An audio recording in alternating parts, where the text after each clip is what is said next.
À 62 ans, Stéphane Escher continue d'enchanter ses fans puisqu'il partira en janvier prochain sur les routes pour les prendre à nouveau dans les bras. Chose qui n'était plus possible depuis l'émergence de la Covid-19. Il rencontrera notamment son public parisien les 18, 19, 20, 21 et 22 janvier à La Cigale. Un joli programme pour celui qui, pour rappel, s'est fait connaître du grand public dans les années 80, pour ses chansons et arrangements essentiellement créés à base d'instruments électroniques, ordinateurs, samplés, séquenceurs, synthés. Un artiste polyglotte, il a chanté en français mais aussi en allemand, suisse-allemand, italien et anglais, qui a notamment remporté le prix suisse de musique en 2021 et été nominé au César 2004 dans la catégorie meilleure musique, pour le film Monsieur N. D'Antoine Decaune, il connaît bien sa fille Emma.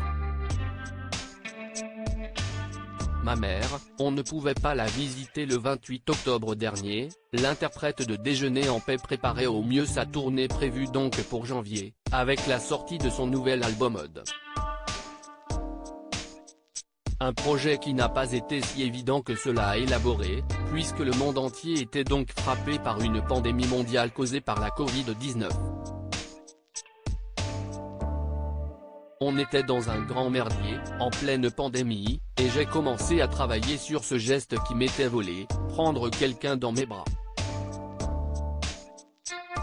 Je me demandais si l'on pouvait, avec mes musiciennes et musiciens, faire un disque qui vous prenne musicalement dans les bras, expliquait le chanteur suisse pour France Info, le lendemain de la sortie de son opus.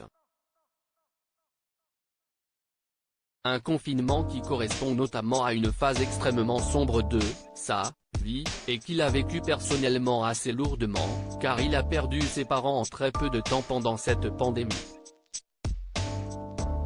Une crise sanitaire qui a d'ailleurs directement causé la mort des siens comme il l'a expliqué dans l'émission Télématin ce jeudi 24 novembre. Ma mère, on ne pouvait pas la visiter, donc, elle est décédée, dans la solitude. Et mon père, CIST, carrément le virus. Enfin, ça n'est pas le virus qui l'a tué, mais il était affecté, a-t-il témoigné face à Julia Vignali et Thomas Soto.